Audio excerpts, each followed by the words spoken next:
Good evening. I'm Karen Taylor, Program Director of the General Society of Mechanics and Tradesmen of the City of New York. And I'm delighted to welcome both our online and in-person audience to tonight's lecture, The Great New York Fire of 1776, a lost story of the American Revolution, with Professor Benjamin L. Carp. I also want to mention that this wonderful book, The Great New York Fire of 1776, is available to purchase tonight for our in-person audience through our bookseller Anya from Books on Call, and for our online audience, the book is available through Yale University Press's website. I want to thank the New York Landmarks Conservancy for their partnership support this evening for tonight's talk. For those of you who may be less familiar with the General Society, a brief introduction. The General Society of Mechanics and Tradesmen of the City of New York was founded in 1785 by 22 skilled craftsmen. Today, our organization continues to serve and improve the quality of life of the people of the City of New York through our various educational and cultural programs.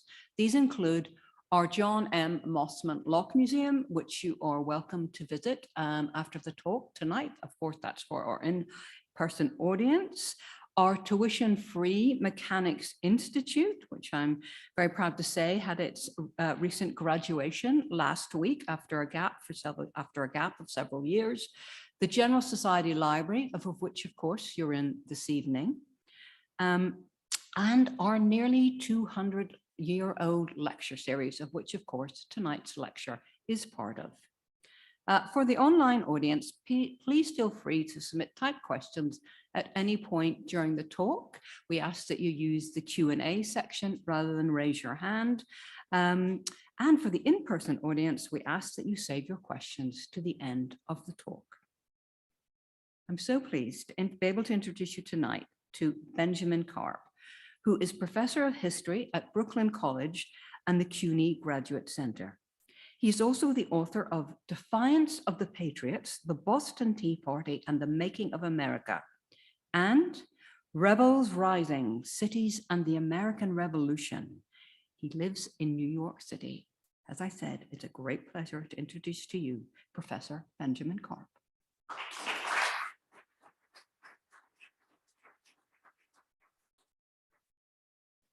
Thank you, Karen. I'm so pleased to be here. Thanks to everyone for coming out. It's always a relief to be able to give talks in person, to be able to feed off of the audience's energy. It's really quite a pleasure. But hello also to the people who are in their slippers at home. I don't want to stint you in my gratitude for coming to hear me. So let's talk about this exciting event. And if people want to ask me how I got interested in this and why I wrote it and how long I've been working on it, we can do that kind of thing in the Q&A. But let me tell you what this book is about a little. On September 15th, the British captured Lower Manhattan, which led to a panicked retreat by the American troops up the island to Washington Heights, Harlem, etc. The American cause in September of 1776 was really not in a good place. And then 6 days later, a devastating fire began. Now, this is a story of the American Revolution that we don't usually tell, but this book is trying to uncover a mystery behind this singular and unknown moment, this fire that destroyed pretty much a fifth of New York City on September 21st, 1776, which is only a couple of months after the Declaration of Independence, right? And gives us a very different way of thinking about this famous year of our country's birth, 1776. Revolutionary Manhattan was at the center of a violent and uncertain civil war. It was at the center of a fractious process of making a new country. And it was at the center of a clash of two armies, the British and the Americans, who didn't always behave with the highest standards of behavior, and so committed a lot of bad acts in ways that we don't always appreciate. And I want to pause here, especially because I know part of my audience today is interested in landmarks. This is a very heavily zoomed in detail of a map that is held at Mount Vernon in Virginia. And if you can see the details on this map, I'll use my little laser, right? The pink parts are what was urbanized about the city. So this triangle here is City Hall Park, just to orient you. And the urbanized part of the city doesn't go that much beyond that. It was starting to build in, you know, here's the Bowery. It was starting to build into that part, but really the pink part is all we've got. And the map maker and I think that calling this 20% of the city is pretty close, but you can see what this map maker did. All the areas that were burned in the fire, he left in gray. So you can see there are a few buildings on the west side of Broadway here that survived. These were fancy mansions fronting the wide tree-lined street of Broadway. Most of this area back here was working class housing, people who had 99-year leases and often constructed the houses themselves or had them constructed, mostly of wood construction, and so they went up like that. But in terms of famous landmarks, right, the Customs House was burned down here. We have no idea what it looked like. There are no images of it. Trinity Lutheran Church was around here, and then of course Trinity Church on the corner of Wall Street and Broadway. And I'll be showing an image of that very shortly. And then there were some well-known mansions of the wealthy lining Broadway that did not survive the fire and were burned. And the newspapers particularly mentioned these fancier homes. So how did this fire come about, right? Was it an accident or on purpose? If it's an accident, it becomes, relatively speaking, a historically insignificant event, right? Okay, it's in the middle of the war, things happen, right? Maybe somebody knocked over a lamp, it set a shack on fire at Whitehall Slip, right? That's one story about what happened right down there. And then the wind blew flaming shingles up into this contiguous area and burned the city. Not a particularly historically significant event. But it is a plausible account of what happened. I don't know if any of you have ever seen the video of the Paradise Fire in California, right? Where the wind blows these flaming branches from place to place, which keeps the kind of forest fire going in dry conditions.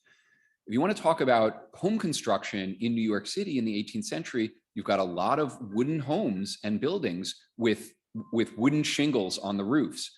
And so if the wind, if the wind picks up one of these flaming shingles and blows that flaming shingle northward, right, it will set other homes on fire far in advance of firefighters' ability to fight it. And I'll talk about what was happening with the firefighters on the scene as well. Flaming brands. So a really ironic aspect of the fire, and this was pointed out in the 19th century, is that in the 1760s, the New York Common Council tried to pass a law saying, no more of this wood construction. All future homes have to be made of brick or stone with slate roofs, because we are recognizing that New York has the potential to become a fire trap otherwise. And honestly, colonial New York had been pretty lucky when it came to fires. Boston, Montreal, Charleston, South Carolina, all had major fires before 1776 that burned up entire neighborhoods. But New York had never really had that. Most of its fires were pretty small, just a couple of buildings here and there, not the kind of massive fire that starts going house to house and burning up an entire neighborhood. New York City's fire prevention, a combination of that and luck had mostly kept colonial New York City intact. Anyway, so that may have been the reason why when New York City tried to pass this ordinance saying, okay, going forward, you know, the masons and the bricklayers are the ones who are going to make money on new home construction or on renovations, the carpenters rose up in arms and said, you'll throw all of us out of work. No way. And so they delay passing the law. They delay it all the way to 1774. And then in 1774, a whole bunch of men in New York signed this petition saying, don't do this, you'll throw the carpenters out of work. And it includes actually a person who was killed during the fire and accused of having set the fire. It included loyalists, it included patriots, it included Sons of Liberty, just a mix of people from all walks of life, all of whom were united behind this idea, like, let us keep building in wood. And so the result is this. And then, of course, the Common Council dissolves, or, and is suspended because the war comes and it's too late to pass this ordinance, and nobody's building new houses in the midst of a war anyway. So I love the idea of giving the talk tonight at the General Society for Mechanics and Tradesmen, because the decisions and advocacy of mechanics mattered in revolutionary New York's, and unfortunately, it also mattered in this somewhat ironic way. And we can imagine people in the different building trades actually being at cross purposes about a law like this. The bricklayers and masons probably were pretty excited about a mandate that that new construction might have to be in stone and brick going forward. Now, I mean, you might be more familiar with 19th century fires or the early 20th century fires, like 1835 or 1911, the Triangle Shirtwaist Fire, right, where you have much taller buildings, much more crowded conditions, and fires that could really not only just race through big buildings, but also cause a lot of fatalities. 18th century fires weren't really like that. People were occasionally killed, sometimes because they were asleep or died of smoke inhalation in an 18th century fire. But for the most part, if you woke up in time, you could outrun an 18th century fire and basically be okay. And I can talk a little bit about fire extinguishing in those years. So if you think about New York City, the Americans had been occupying the city for most of 1776. They evacuate on September 15th, and the British come in, and the British have been there for only 6 days. It's absolute chaos. All the bells had been removed from the churches, which would have sounded the alarm for a fire. The Americans had taken them to melt them into brass cannon. So there are no bells. There are few firefighters in town. There are some, but fewer than usual. And there are few civilians in town, and civilians were useful during a fire to pass buckets from a water source to the fire engines. The firemen were the ones who knew how to work the engines, but ordinary citizens were required to come out in the event of fire in any colonial city in order to help with firefighting efforts. But if you're in the middle of a war and there just aren't that many civilians around, who's getting up, who knows their way around, who are going to be able to do this? The city is partially empty, or to the extent that it's full, it's, there are troops marching around. And so, again, that plus the wind and the flaming shingles, all of that could point to the idea that this fire was a mere accident and not very historically significant. But on the other hand, right, this is one of the most famous 18th century images of the fire. Maybe it was done on purpose.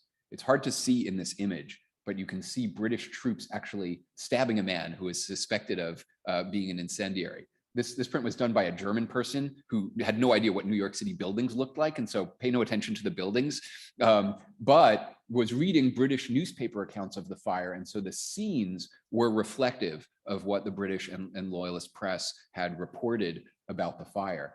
The other really interesting thing about this image, by the way, is it was meant to be displayed with a light behind it, lighting the image from behind, and so you can picture this beautiful orange color kind of glowing as people came to some sort of exhibition space to see it.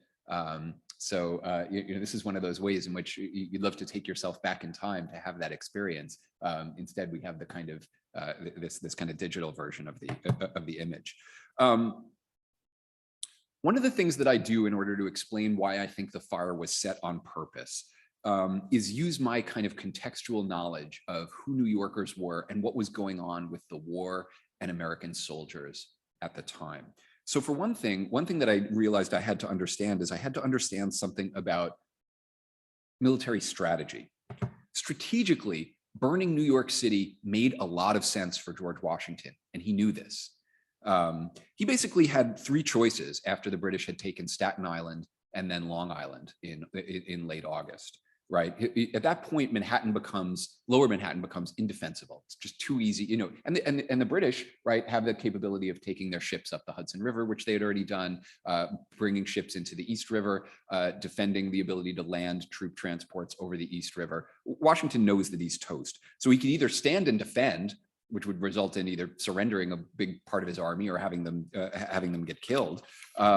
He could leave it for the British, or he could burn it behind them, which would deprive the British of all of the advantages that they might derive from occupying New York City, right? They could use it as a winter headquarters. They could use it as a naval base. They could use it as a marketplace for loyalists to come in from the countryside and bring their farm goods for sale, right? There were all sorts of advantages that the British would have from occupying New York City, which they did from September of 1776 all the way until the end of the war, after the Treaty of Paris was signed in November of 1783. And so for this reason, knowing how much of an advantage the British would get from New York City, General Nathaniel Greene and others of Washington's officers are like, hey, let's just retreat and burn this place behind us. Now, the other thing that I find it necessary to understand in order to understand why I think people might have done this on purpose. So what I've just explained to you is why it might have made sense for Washington to have made a top-down decision to leave some guys in New York City or send them rowing over from New Jersey to burn New York. But maybe that's not what happened, right? Maybe Washington's troops took it on their own initiative to burn New York City, or some radical civilians took it upon themselves to burn New York City. Now, this is a British, this was a British satirical print of the American soldiers. But what's really interesting is that there were rumors that the American troops would burn New York City as early as May of 1776. And these rumors became accelerated, particularly in late August, after the British had won the Battle of Brooklyn. Washington has to hasten to reassure state legislatures, no, this isn't just going to happen randomly. But Washington must have been worried about his own troops. I mean, he spent this period complaining to Congress and anyone who would listen about how his troops were a mob, they were disorderly, they were raw and undisciplined, they were unsoldier-like, they were shameless, they were committing shameless ravages, they were mutinous, they were cowardly, they were little better than highwaymen and robbers. He needed to be able to up the number of lashes he could use to punish a soldier from 39 to 100 because he needed to be able to make his troops fear more serious corporal punishment. He talks about the outrages exceeding in barbarity and cruelty every hostile act ever practiced among civilized nations. This is Washington saying this about his own troops. That, combined with the rumors that lots of New England soldiers in particular were thinking of burning New York City, seems suggestive to me that even if Washington said, hey, nobody burn New York City on our way out, keep things peaceful, it's not clear to me that his men would have listened. Having an understanding of Washington's discipline problems in 1776 is also important. And then the last thing that I think is important to understand is, what did people think about the proper way of conducting yourself in wartime in 1776? Was it okay to burn cities? The Americans talked a big game about how they didn't think so. When the British had burned Charlestown, Massachusetts, right in sight of Boston during the Battle of Bunker Hill, right? There were people firing on the British troops. So the British were like, let's burn this entire town of several hundred homes. The British had then burned Falmouth, Maine in October. They burned Jamestown Island, Jamestown on Connecticut Island in Newport Harbor, right across, again, in view of Newport, right? And then here's like a kind of side story. The British start cannonading Norfolk, Virginia, the sixth largest town in the 13 colonies, on like New Year's Day, and it burns a couple of buildings near the shoreline. Then rebel Virginia and North Carolina militiamen come in and finish the job and burn the entirety of Norfolk. But who's blamed in the press? The British. The British were the ones who had burned Norfolk. And in fact, Washington's like, oh, this will convince people to sign on for independence. Now it's not just New Englanders who are having their homes burned by the British, but Southerners too. So New Englanders in particular were outraged about the British burning towns, but lots of people could get behind the line in the Declaration of Independence when the Americans are listing their grievances against King George III and they say he has burnt our towns, right? So the Americans talked a good game. This is wanton destruction. This is not how a king ought to treat his own people. Join our rebellion. Look at the horrible deeds the British are committing. But the Americans were willing to burn towns or use their auxiliaries to burn towns too. If the Americans had invaded Boston during the siege, they knew that the British would probably burn the town behind them. But Washington went and got permission from Congress anyway. He's like, hey, can I attack Boston, even if it'll mean the likely destruction of the third largest town in the 13 colonies? And John Hancock, who's the president of Continental Congress, richest man in Boston, said, even though I would be the greatest sufferer, I'm willing to okay this. And so the Americans were willing to burn towns. They were particularly willing to burn towns when it came to Native Americans, as they did to the Cherokee in 1776 and to the Iroquois in the Sullivan-Clinton campaign of 1779. Washington has no hesitation about that. And actually his nickname among the Iroquois was, among many Native Americans, was Town Destroyer, Conquatorius. He was notorious in Indian country after the war for having set a lot of Native American towns on fire. So both sides thought that destroying towns, at least white people's towns, was a little ungentlemanly, but both sides usually could find a justification when they needed to do it. You see what I mean? They could usually find a loophole in the laws of war, which, you know, who can obey the laws of the war on the ground necessarily? They're just something written by smart European intellectuals, right? You know, later on you'll have the Geneva Conventions, and even then it's hard to get countries to strictly adhere to them. And there was some understanding of what was proper wartime conduct in the 18th century. But again, I think the Americans would have been willing to burn New York City if they thought it was expedient for them to do so. But what else do we notice in New York City? I have much harder evidence than this. Here's another beautiful map, by the way, where you can see that the map maker just depicted the parts of the city that were burned during the fire as simply erased from the map. You can kind of see them a little bit faded, but this is the area that was burned. Now, evidence that I've uncovered is that the rebels had left behind combustible materials all over town, and these were found both before, during, and after the fire. And not just like, oh, we use combustible materials for fire ships or for civilian industrial purposes, like trails of gunpowder, right? That, you know, things like that. The fire chief, who had just been appointed by the British, but he was a New Yorker, you know, a tin man, speaking of mechanics and tradesmen, named John Baltus Dash. He was so afraid that the fire was about to happen that 2 days before the fire, he buries his valuables in his yard for safekeeping. So clearly the rumor was on the ground that this was about to happen. On the night of the fire, witnesses said it broke out in several places at once, 2 or 3, maybe 10, maybe even 15, indicating that this was not just an accident, but maybe a deliberate conspiracy on the part of multiple people setting multiple fires in different places all at the same time.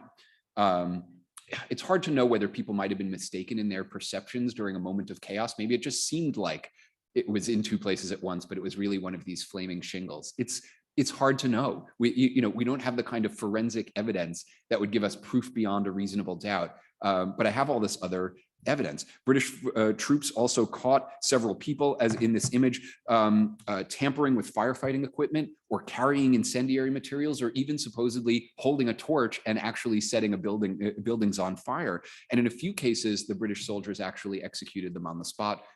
In one case, bayoneting a man to death, and in other cases, actually throwing perpetrators into burning buildings so that they would be immolated. So the British don't actually come out of this story looking all that good either. I think it's why both sides tried to bury this story after it happened. This is not an ennobling way of conducting war on either side.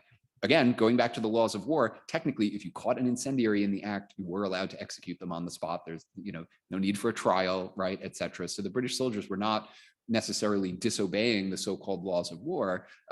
However, they know, people know that summary executions don't look great.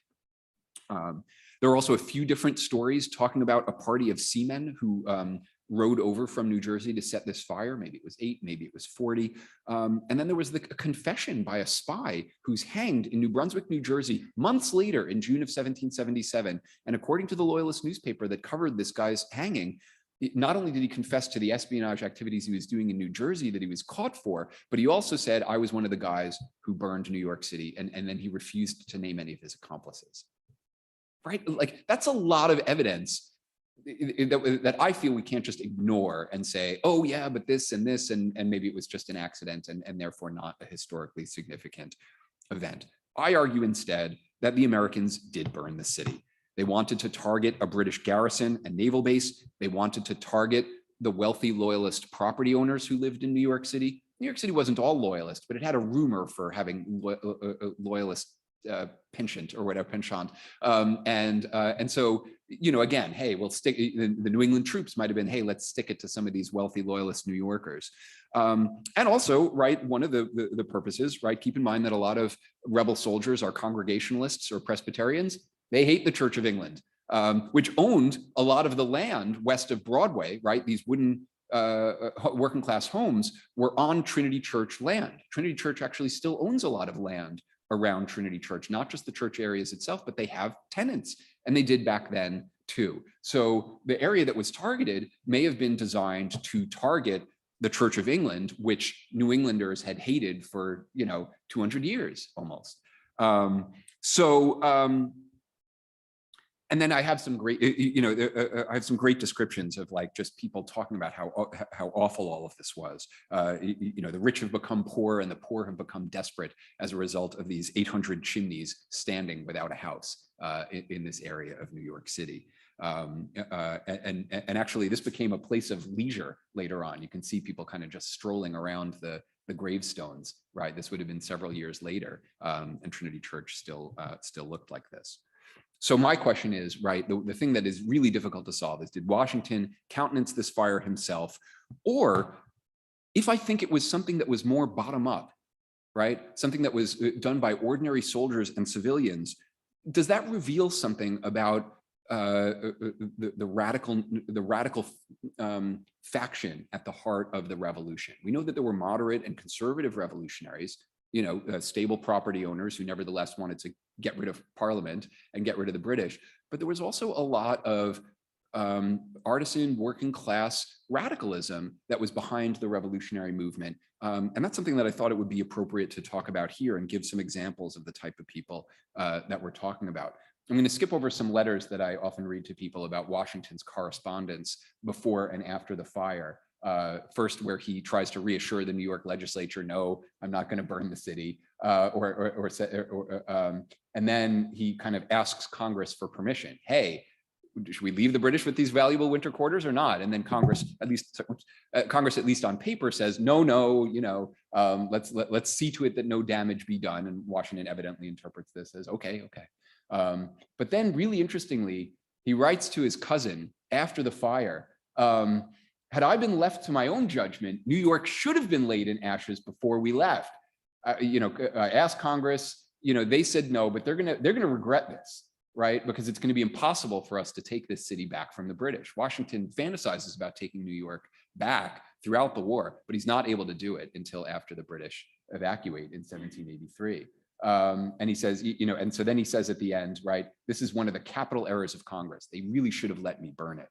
And then weirdly, a paragraph later, he says, oh yeah, by the way, speaking of New York, I forgot to mention that Providence, right, he means God, right? God or some good honest fellow has done more for us than we were disposed to do for ourselves, as near 1/4 of the city is supposed to have been consumed. However, enough of it remains to answer their purposes. In other words, Washington's biggest regret is that there's still some of the most valuable parts of New York City are still standing for the British to make use of. This is a weird thing for Washington to say, but this letter was unknown to historians, as far as I can tell, until the 1940s. Washington's correspondence with Congress was known from the 1780s onward, but this letter was not known by historians until somewhat later.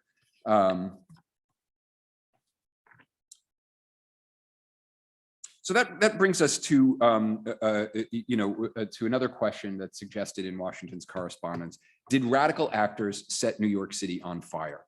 What we want to remember is that revolutionary peoples did not always obey their leaders. Some radicals within the revolutionary movement were so committed that they overstepped boundaries. They destroyed tea, the subject of my last book. They tarred and feathered. They mutinied. They set homes on fire, right? There's all this unrest within the revolutionary movement that we don't always appreciate, because those of us who are Americans are like, oh yeah, liberty, equality, and unity, that's what we established at the moment of our country's birth. That's what we pledge allegiance to. That's what keeps us together, et cetera, et cetera. But given the events of recent years, I don't think any of us are under the illusions that we've always been a united country, right? And that was true during the Revolutionary War as well. It's not just guys in knee breeches getting together and signing these famous documents. It's not just soldiers standing together bravely in the snow. There's a lot of chaos churning within this revolutionary movement. The men and women who burned New York City might have defied their own officers, because like I said, desertion and disobedience were spiking during the summer of 1776. And in fact, a general of the Connecticut militia was warning delegates to Congress that staff officers needed to stop disparaging the troops or they would start fragging the staff officers. Some unbelievable stuff. And as much as Washington had strategic reasons for burning New York City, as I said, rebels had their own emotional reasons for wanting to burn New York. These were New Englanders who disliked New Yorkers, they disliked Loyalists, they disliked the Church of England, and they wanted revenge for the destruction of New England towns. So who might have done this? This is really difficult to figure out because the sources obviously are not good, right? I don't know if any of you've seen the TV show The Wire, right? But you don't take notes on a criminal conspiracy, right? This is the logic that you have to remember, is that there are certain things that historians are going to be unlikely to find unless they can put together scraps. And I can talk about my research project and the scraps that I've used to put together these sources. But what I have is a number of imperfect, uncorroborated sources in some cases, either from immediately after the fire or in some cases from several years later, identifying people who were accused of having been involved with the burning of New York City. Some of these sources mentioned that it was American captains in the army who had done the deed. The idea there is to kind of say, oh, it must have been Washington, right? Because here's a field officer with their commission on them who we caught trying to burn New York City. Many sources mentioned New Englanders, which makes sense because most of the army of 1776 were New Englanders, and everybody knew that New Englanders hated New York City. One person who's mentioned is called the first incendiary, a woman who was summarily executed by British troops. This might have been the first woman of the United States to have been killed, by the British.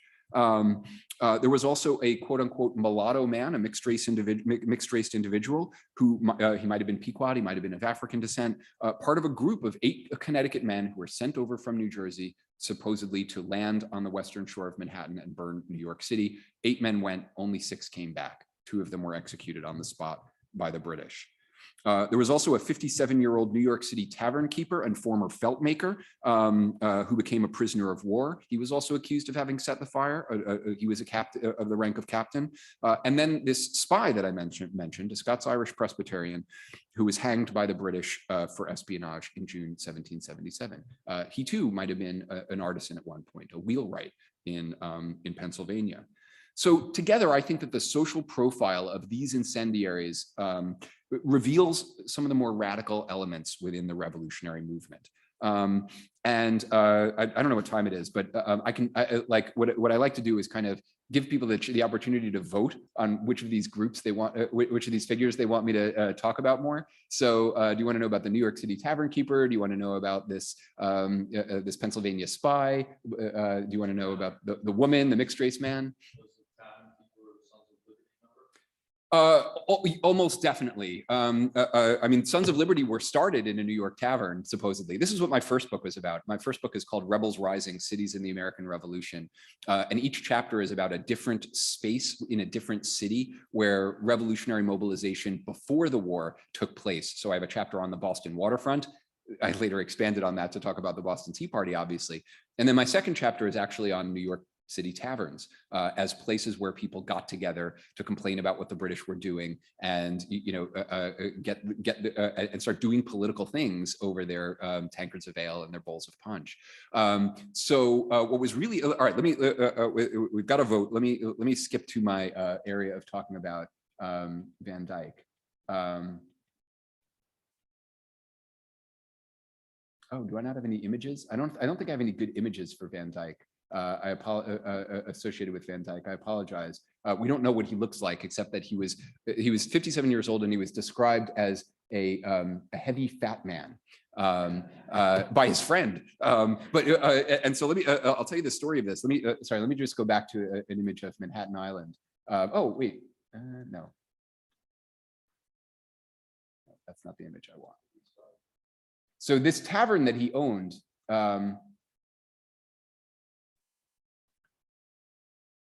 was on the corner of John Street and Broadway, and it had an enclosed tennis court, which is sort of fascinating. And before the war, when things were still peaceful, he used to use this as he used to use this for certain kinds of displays.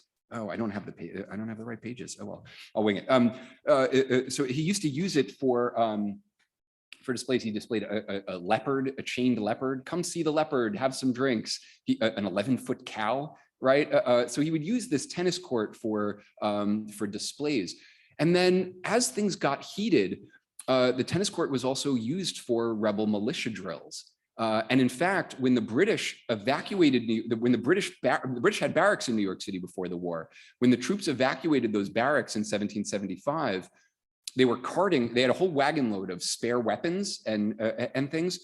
The Sons of Liberty under Marinus Willett stopped the cart, said, give us those spare weapons. And then they went and hid those weapons in this tavern keeper's tennis court. So his name was Abraham Van Dyke.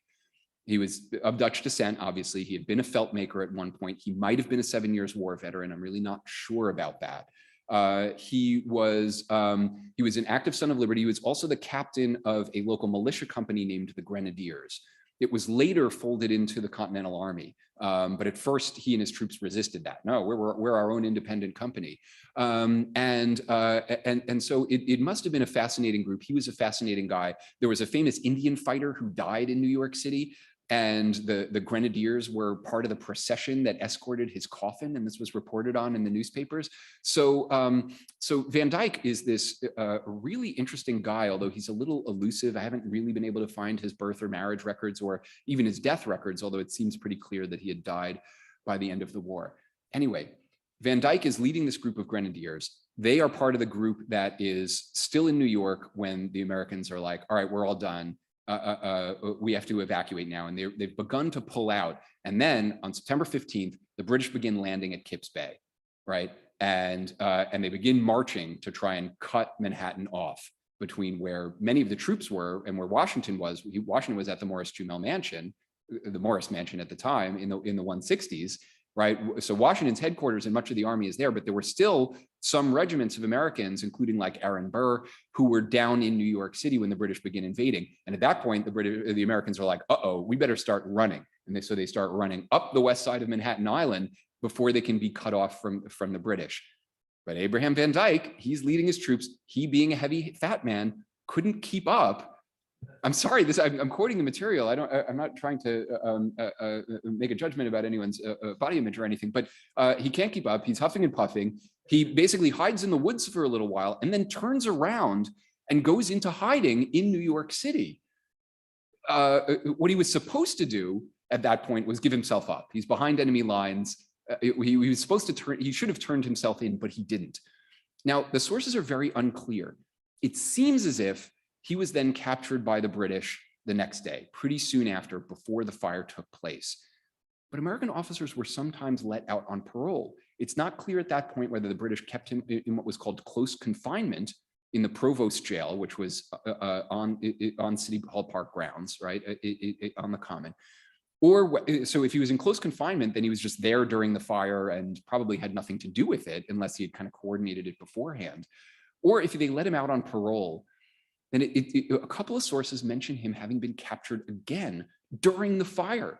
One person says that he was in a bedchamber and some woman's like, no, don't search here. And then they find him, in this bedchamber. Another one said that he was in the stables. He'd been hiding out in the livery stables. He actually had a Negro man, it says, a black man, bringing him food while he was in hiding. And he later says that this black man betrayed him. But was this on September 16th before the fire or on September 21st? One of the British accounts says, oh, an artillery officer remembered an artillery officer being shown by a black man where Van Dyke was hiding. And so he was turned in by this probably enslaved black person. Either way, he's caught. And the British say, you were one of the guys responsible for the fire. And they keep him confined for 18 months under pretty brutal conditions. But he somehow survives this. Alexander McDougall who is a New York patriot, who became a general, is writing to Washington about him. Ethan Allen later writes about him. Oh, this guy was falsely accused, et cetera, et cetera. So the Americans try to go to bat for Van Dyke, and eventually he's exchanged and he's able to get out of prison. And the Americans say, no, he wasn't behind this. But the British were like, we didn't want to let this guy out. He had been heard saying that he was going to burn New York City before. He was well known. He was actually a bit of a bully. His militia group actually was before, like during the American occupation of New York City, they beat up on this wine seller named Christopher Benson and threatened to kill him and actually like throw stuff at him. He's forced to defend himself with a sword and go into fighting. And Benson mentions that the Grenadiers were part of one of the groups that was involved.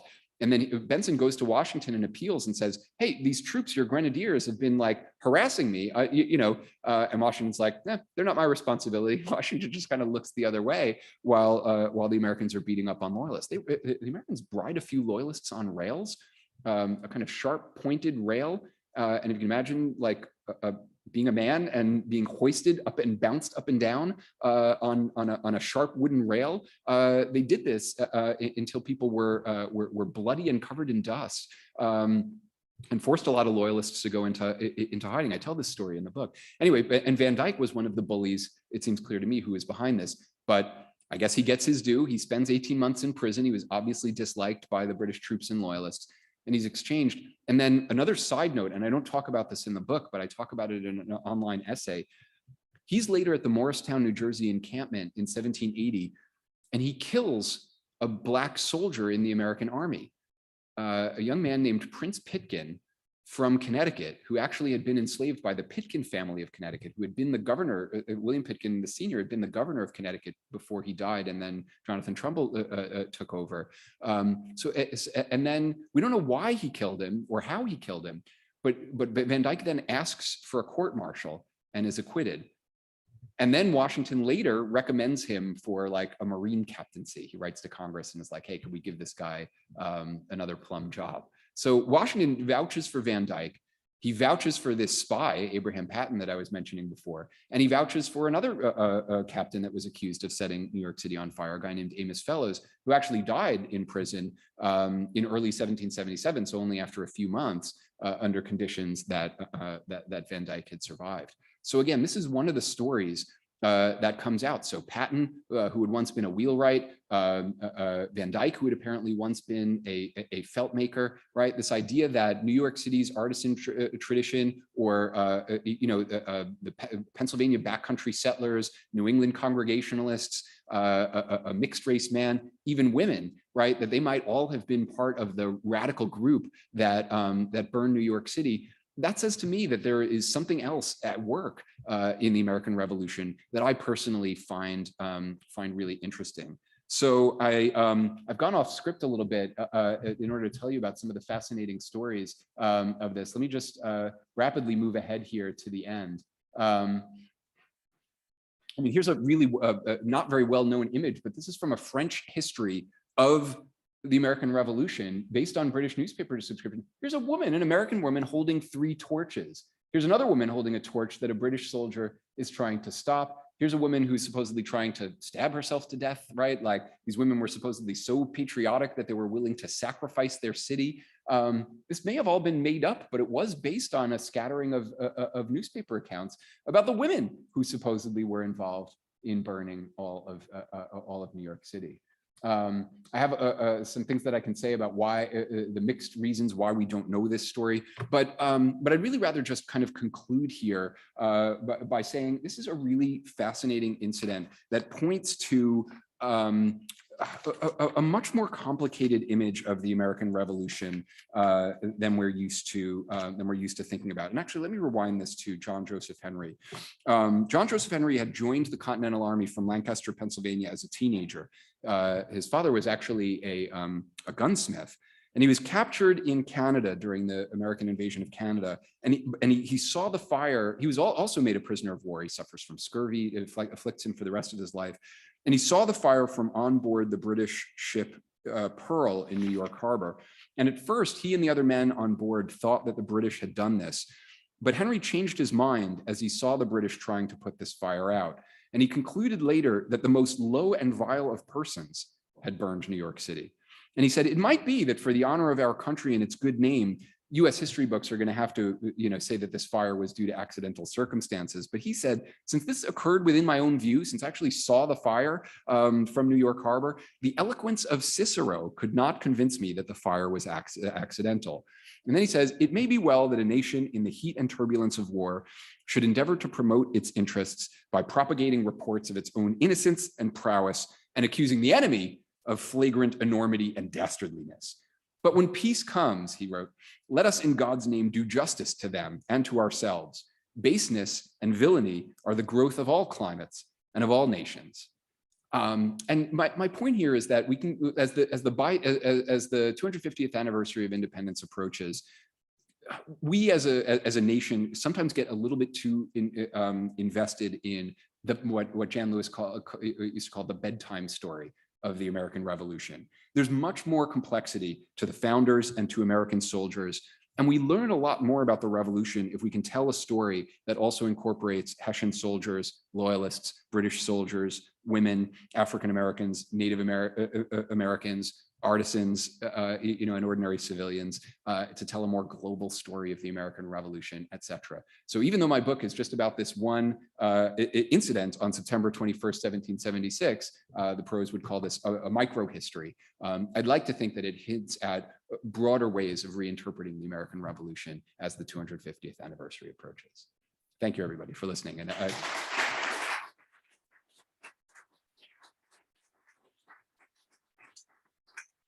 I hope, if anything, I've left extra time for questions, because I really prefer the Q&A to the canned part of the talk.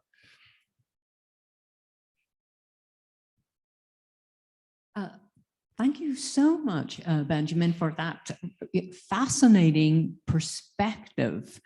I will say a few more things at the end of the talk, but now, as Ben has indicated, he is ready for questions. And we will remind your online audience, please feel free to submit typed questions. Thank you. Benjamin, thank you. With respect to what you would might call incriminating letters from George Washington, when were they found, in what condition, especially the one that was resurfaced in the 1940s?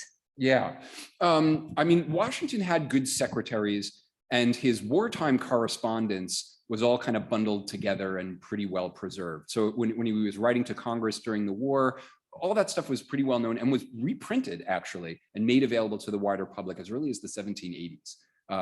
So if you were really interested in Washington's correspondence with Congress throughout the war, you could learn about it pretty soon after the war was over.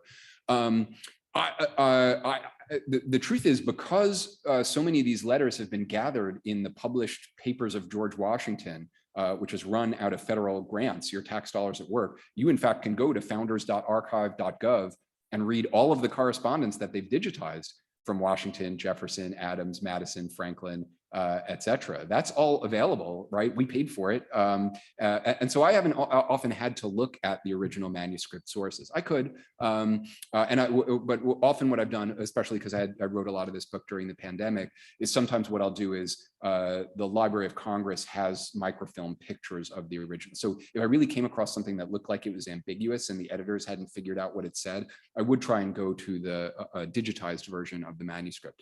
This letter that Washington wrote to his cousin Lund, the caretaker of Mount Vernon, was just discovered in a different set of papers and was then made available by John Fitzpatrick, who is the editor of the Writings of Washington, in an appendix to the series, I think, in the 1940s. So again, I don't think that was meant to be a secret letter. Even letters to families were generally not considered secret, right? People would pass them around. Oh, look, it's the latest from Cousin George, right? They were read out loud. Usually letters were not necessarily as private as we think. And that's why I think even in that letter, Washington is a little bit cagey. He says, Congress ordered me not to do it. I think it was a mistake, but at least, he still has deniability there to be like, oh, well, Congress ordered me not to, and I didn't, but I still think it was a great thing that it happened, right? That's as much as he's willing to say on record. I mean, what's really interesting to compare is he writes two letters immediately after getting the report from the British. British officer comes through enemy lines. He has a couple of things he wants to talk to Washington about, and he tells Washington and his men, oh, by the way, we have this really serious fire down there. Washington's about 7 miles away. He's still on Manhattan Island. He hasn't been kicked off Manhattan Island yet. But, there were all these rumors floating around about what had happened down in Manhattan, and they get an official report from a British officer. And Washington writes one letter to John Hancock and the Continental Congress in Philadelphia, and one letter to Governor Jonathan Trumbull in Connecticut. And he is as terse as can be. A fire happened. We don't know why. We're not really sure exactly what happened. You'll get details from somebody else, I'm sure. So in terms of what Washington officially says about the fire, it's very little. But one thing that I don't talk about in talks very often, but I think is the most interesting chapter in my book, is how the Americans spin the fire after it happened. So they get their own newspaper accounts out. They have officers writing letters to their friends saying, you wouldn't believe what happened. Yeah, there was a fire, but never mind that. The British were cutting people's throats. The Hessians have been plundering everyone up and down. There were women and children, just telling the British were killing people arbitrarily, who hadn't even set the fire. This is the disinformation that the Americans start spinning, because keep in mind, the Americans have been promising all summer, as soon as we leave New York City, we're burning it. And so they really want people to avoid putting two and two together and saying, wait, you promised to burn the city, now the city's burned down. Doesn't it seem logical that the Americans did it? The Americans are out there in force saying, no, that wasn't us. It must have been an accident. Maybe the British troops went crazy and burned the city themselves, right? They put all that out there. And maybe we couldn't conclude anything from this, except that, and I'll just rewind a little bit to show you these guys' faces. Colonel Henry Jackson is stationed in Boston, right? The British occupation of Boston is over. He's in charge of the troops in Boston. He writes to his buddy, Colonel Henry Knox, who is also from Boston. Knox is with Washington. And Jackson writes, hey, by the way, the account of the fire that you wanted me to publish in the Boston newspapers, it's out now, and everybody's believing it because there were multiple accounts. And then if you read the Boston newspapers from that week, it's the most propagandized version of what had happened. But, British soldiers cutting people's throats, Hessians plundering, all this stuff, anything but the idea that the Americans might have set this fire. Meanwhile, like Benjamin Franklin as part of the Committee of Secret Correspondence, is writing to Silas Deane over in Paris. And they're like, all right, here's how you should frame the fire. The British are definitely going to blame us for this fire, but keep in mind, Congress ordered Washington not to do it. Washington's army wasn't anywhere near the city. So make sure you tell that story, right? They're going to try and lay the blame on us, but they're going to fail because we've got our ducks in a row and we've got our disinformation campaign going on. So again, I don't have ironclad proof that Washington did it, but I feel like I have pretty good proof that Washington's men were out there trying to tell their side of the story, and that story was no way the Americans did it. Right, I'm going to take a couple of questions from online. This is from Catherine. I'm most interested in what was lost in the fire. Are there any images from the time or significant images made afterwards that might show what New York looked like before the fire, in addition to the maps that you displayed? What New York City looked like before the fire. Unfortunately, there are, there are very few images of New York buildings before the fire. The closest that we can get, I'm afraid, is David Grimm, who I have a real problem with on as far as how he characterizes the fire, but there's a map in the New York Historical Society, which you can find online. If you Google David Grimm map and New York Historical Society, you'll find it. He has little sketches of some of the churches and major public buildings as they existed during the colonial period. There are also some very beautiful views of New York City. In fact, the first image in the book is a kind of view of New York City that gives you a little bit of a sense of the building. So you can see what New York's skyline looked like, but there isn't, as far as I know, a lot of really good architectural history of what buildings looked like. I mean, in Manhattan, we have 3 structures that survive from the Revolution or before. Morris Jumel Mansion, right? That's fancy architecture, and it's not clear what was added later. St. Paul's Cathedral, and the fence around Bowling Green. At least according to my predecessor, Ted Burroughs, that's all we've got, right? Then you've got Dyckman Farmhouse, which is from a little later. There are some other structures in the outer boroughs that might give an indication of what houses might look like. But I haven't seen a ton of really good architectural history saying what a New York townhouse, for instance, might have looked like in the pre-revolutionary period. So there are some good views of New York City, and we have a lot of really interesting maps of the city, especially during wartime, but not as much visual images as we might hope. One thing that people always ask about is, well, when did they rebuild? And for the landmarks audience here, I'm going to both talk about that a little, but also express a little bit of guilt. If I'd spent more time in the municipal archives of New York City, which I was kind of locked out because of the pandemic, I could have had more information about this, petitions, rebuilding plans, etc. But it took a while for New Yorkers to rebuild the burned district, which was called Canvas Town, because you had these like kind of brick chimneys with ship's canvas stretched across in order to provide makeshift shelter for people who were rendered homeless, runaway slaves, loyalist refugees, etc. It took until well into the 1780s before they did the equivalent of slum clearance and built anew. One of the really interesting things about New York City's history, we know, right, that it doesn't take a fire for New Yorkers to rebuild. We'll just tear down and build something that we need more. We'll do that all the time. But you find some historians looking back and saying, gosh, it's a good thing that fire happened. In fact, John Pintard, who was one of the guys who helped found the New York Historical Society, he's like, it's kind of too bad that more of New York City didn't burn in the fire of 1776, because if it had, we wouldn't have that rat's nest of downtown streets. We would have been able to make the nice, neat grid that we did after 1811 for the rest of the city, right? Like Lower Manhattan could have looked like that too, if only that fire had been more successful, which is a really weird thing for Pintard to say. Henry Collins Brown, who was one of the founders of the Museum of the City of New York, he writes, I think towards the end of the 19th century, he's like, oh man, if you look at the people who lived in this part of Lower Broadway near where the fire happened, they were like these kind of like, they're almost like squatters. It was so much nicer when families like the Gracies and Livingstons like built new mansions on that spot instead. He's very snobby and dismissive. But you know who one of those squatters was, who he lists as having lived there? John Baltus Dash, a respectable tin man and fire chief, right? And again, in 18th century, the title of mechanic, right, that the General Society has was worthy of respect, and you had to defer, and particularly the Sons of Liberty had to defer to them as a political faction. But later on, right, when, during the Gilded Age, when, or other periods in which the wealthy are dominant in New York City, they're often very scornful of some of the more radical and working class elements of New York City's history. And I hope that my book provides a little bit of a corrective to that. You indicated that the British might have tried to extinguish the fire. Did anyone else? And they did. Yeah, the British definitely did. They did have some firefighting service on hand. General James Robertson, who was the commandant of the city and who owned a mansion on Broadway because he'd been living there since the 7 Years' War, he actually writes a petition later saying the fire was actually about to go to the really militarily and commercially valuable part of the city along the East River.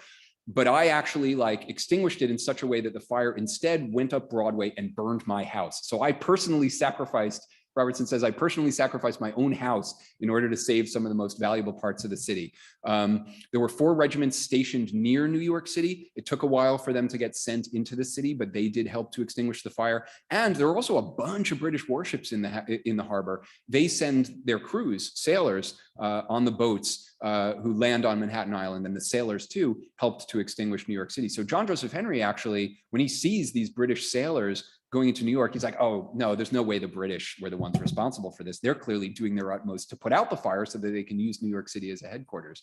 So the British did their part, but I think the fire had essentially achieved what fire scientists call flashover. And it was just too big to fight. And it was really only when the wind shifted that they were finally able to get this raging fire to stop. I mean, they made some efforts that they could for fire prevention, but if you look at an 18th century fire engine, and actually the New York City Fire Museum, that way I think, has one that a replica that they borrowed from Colonial Williamsburg. It's 6 guys pumping a hand-pumped engine. Yeah, you can get a stream of water pretty high up, but if a whole building is on fire, your best bet is just to create fire breaks by tearing houses down, right? We still have hook and ladder companies nowadays. You know what the hooks are for? Tearing down a wooden building in advance of a fire so that the fire has nothing to consume. But high winds and flaming shingles, and a massive, very hot fire, it's very difficult to fight a fire like that. I think we have a question over here.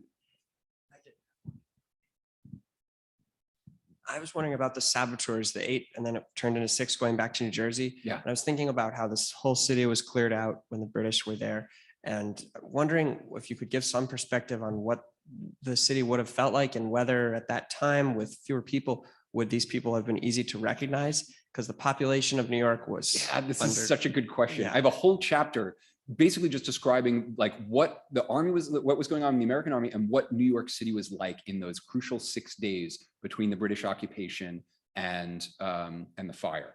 It's clear that some loyalist civilians had begun trickling back. What happened to my property while I was away, right? Like they begin coming back. Hey, maybe I can make some money from this new occupying British army. One really interesting account that I have from a guy in New Jersey. He talks to a woman who came out of New York City during this period who was like, man, I recognized a couple of people who I know are in the American army who are wandering around disguised in this city. It's the only source I have that says that. The other thing is, so if it were out of towners, they would not have been recognizable. And some of them were clearly out of towners, right? Like that regiment that rode over from New Jersey, they were all from New London County, Connecticut, probably. So you wouldn't necessarily expect that prominent loyalists or British soldiers would have recognized even New Yorkers, much less out of towners. The other thing is like this is what makes me curious. And I talk about this in my formal remarks in the talk, like women are presumed to be, not involved in military matters, the weaker, they don't have the capacity to fight, et cetera, et cetera. That gives women a lot of ability to sneak around, right? So the idea of a woman setting fire to New York City and being able to wander around unseen and then set a fire, that's not the worst idea, right? And and then this other scene of Van Dyke sending out a black man to bring him food, right? Like everyone would have recognized Van Dyke. He was a big guy. He was a militia grenadier captain. But if he sends a black servant, maybe that black servant is wandering around unseen. Now, and so maybe this mixed race man felt like, oh, people won't notice me if I'm skulking around because, servants are used to, domestic servants are used to wandering around the interstices of the city, et cetera, et cetera. So, maybe people, there were soldiers and officers from the Continental Army, but they were out of uniform, right? Again, like clothes made a person. In fact, it was known when they actually round up a bunch of people after the fire. The British don't kill everybody that they catch. They imprison a bunch of people as well, maybe as few as 20, maybe as many as 200. And they end up letting most of them go. And one of the reasons why they end up letting most of them go is, well, when we brought witnesses back to say, oh, was it this guy that you saw? Was it that guy? Many of them had changed clothes with one another in order to be unrecognizable. Ordinary criminals used to do this all the time, and it worked. There's no video footage, and we don't appreciate this, but like, people mostly wore the same outfit, and you mostly were, especially poorer people, and you mostly identified a person by what they wore. That was like a crucial part of how you would identify them. Brown hair, okay, but like, if you read runaway servant ads or runaway slave ads or ads for troops who had deserted, they always describe the clothes too. Here's what he had on. And so changing clothes, you might as well be a different person.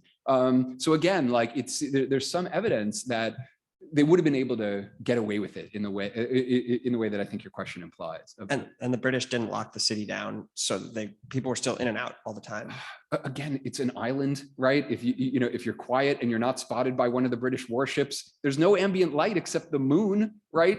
So if you want to row over to New York City, like you've got a decent chance of not being caught. This is how smugglers had operated for decades, And then as far as people being left behind, there were enough empty garrets in New York City that I'm sure someone could have squirreled themselves away as long as they had enough food to live on for a few days, right? Maybe they had Confederates, right? Like, oh, you're not involved in the conspiracy, but what you're in charge of is bringing everybody food in their hiding places. Again, all I have is hints of this kind of thing. So I try and reconstruct the story from the evidence I have. Right, we have a question over here. I'm so glad we had time for questions. I love giving short talks. Well, thank you very much for that fascinating talk. Thank you. And it was obviously based on a lot of historical material, and you cited letters between families and also newspapers that have been transported around the country. How, in a time of war, was there any systematic way of communicating in writing with between families. And secondly, you've cited mostly American documents. Are there any corresponding British documents that you got hold of? Oh, absolutely, British documents. I mean, most of the witnesses were loyalists or Britons. So the military obviously had ways of communicating, right? It has packet boats going back and forth, and then you would use the mail system back in England. So what I have is a lot of British officers writing to their patrons, the Earl of this, you know, the Duke of that, saying, hey, here's my personal story of what's going on. Some of these letters made their way to newspaper offices and were actually reprinted in newspapers. But some of them just exist in manuscript collections at the Huntington Library, etc. I used official British reports. I used Governor William Tryon's report to Lord George Germain. I used all sorts of, I scoured British newspapers to see if some of these random letters appeared in them. There were diaries kept, Captain Frederick Mackenzie, who was the brigade major of the brigade stationed around New York City at the time, kept a wonderful diary in which he talks about it. I have some civilian sources as well. A German Moravian minister named Ewald Schaukerk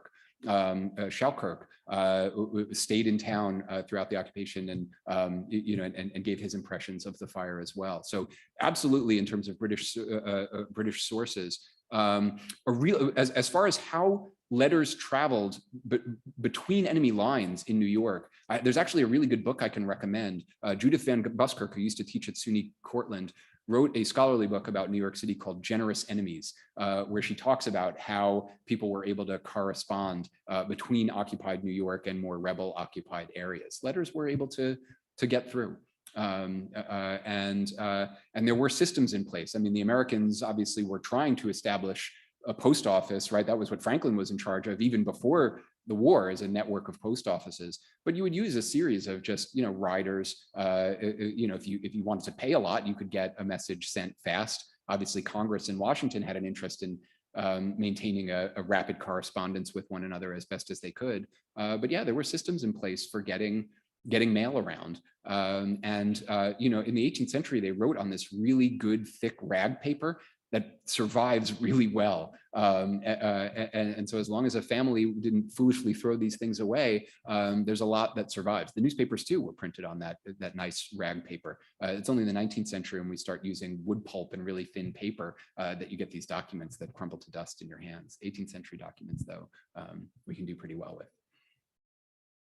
So I have the next question. Sure. At the time, the British have now moved into lower New York. Of course, this chaos is going on. They're setting up perimeters. They have troops wandering around. The evidence from what we've discussed tonight looks like the Continental Army had an interest in starting this fire. But could it not have just been like what happened in Moscow with Napoleon, where some of these soldiers were celebrating? They've driven the Continental Army out. They're having a little party. They kick over a lantern and voila. Yes, there are some accounts that suggest that is what happened, right? So what I'm trying to deal with is conflicting accounts. And so there are some accounts that say, yes, it started accidentally on Whitehall Slip and then the wind did the rest of the work. I get it, what I do in the conclusion of the book is I say, all the evidence can support the notion that this was an accident, but you would have to read all of that evidence in this way, this way, this way, this way, this way, and you would have to disbelieve every British and loyalist account that said, we saw people, we caught them in the act, clearly the Americans did this. Could they have been confused or mistaken or lying to us? Sure, but I think if you use the preponderance of evidence standard, I think more of the evidence is on the side of a deliberate fire. It is possible to squint your eyes and interpret the evidence and say, this was all an accident. I'm going to believe this account and not that account.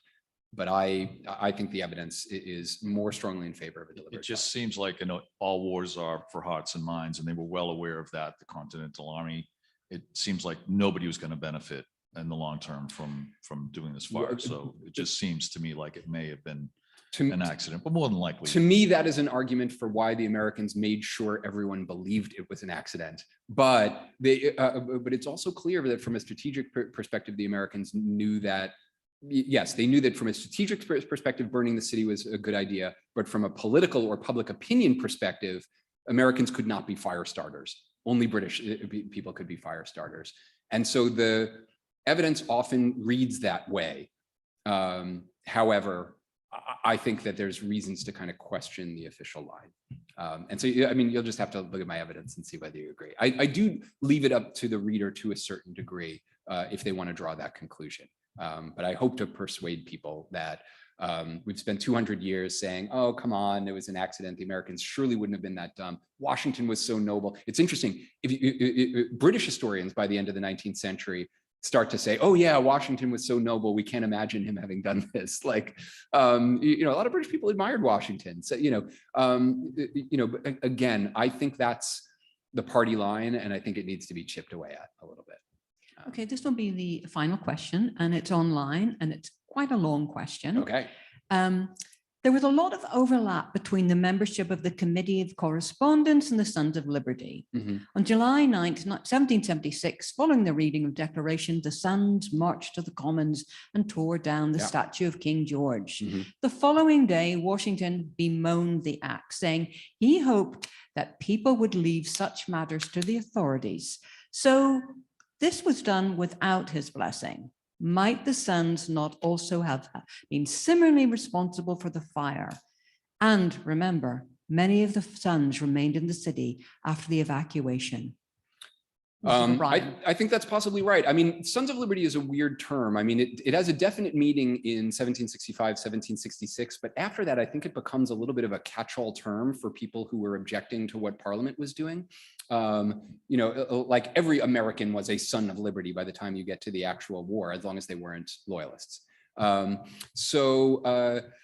So yeah, I mean, the account that this questioner just gave is absolutely plausible, that radical patriotic elements within the army took this upon themselves, knowing that Washington would officially have to disavow what they were doing and officially disapprove of what they were doing, but then they went ahead and did it anyway. I mean, one plausible reading is that Washington is kind of sitting around among his go-go young officers and saying, will no one rid me of this meddlesome city? An enterprising officer is sitting nearby him like, aha, that's what the boss wants. Well, all right, he can't officially countenance this, but I'm going to go and send my guys to do this, right? Like, so again, there's multiple ways we can imagine this having unfolded. An official order from George Washington, an officer taking it upon himself, or even ordinary soldiers and civilian radicals just doing this without authority of anyone above them.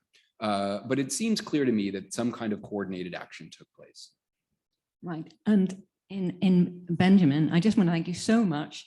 And I think in summation, in a way, it's like read the book to find out even more. But you really have given us such a terrific overview, and it's just highlighted your scholarship, but also your scholarship has been presented in such a way like it's reportage. It was like Benjamin was there and was giving his take on how everything evolved. It was truly terrific. We're so delighted that you took the time to come and speak on this topic.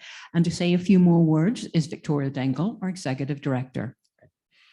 Yes, thank you, Benjamin. That was, you gave us a lot to think about. And as I was listening to you and your theory about, it could essentially be propaganda or a twist on a story or a twist on a war, I just can't help but think of how, the more things change, the more they stay the same, because you could say that about modern day applications. So thank you for presenting your side of the story. And I just want to say, with respect to George Washington, I look back and I say thank you to a military hero, a general, a founding father, and our first president for all you did in service to our nation. And God bless America, and thank you. The only other thing I want to say is just thank you to everyone. And I know some people had questions that we couldn't address. I'm happy to stick around while I sign books and answer your question. Yes, and on that, I do want to remind you that the Great New York Fire of 1776 is now available for purchase, and I'm sure Benjamin would be delighted to dedicate the book to you. I am going to ask that if you save your questions until he's at the book signing table rather than ask them now. Benjamin, we have a little memento of the talk Oh, for you, fantastic. the poster. All right, thank you. That's exciting. Thank you. I want to mention our next upcoming lecture, which is on Tuesday, June 13th, the data changed. It's on the Montauk Club in Park Slope and its distinguished history. So I hope you'll come back and join us for that. But in the meantime, thank you to our online and in-person audience. And again, apologies we didn't get to your question. And again, Benjamin, thank you so much for such a wonderful presentation. Thank you very much.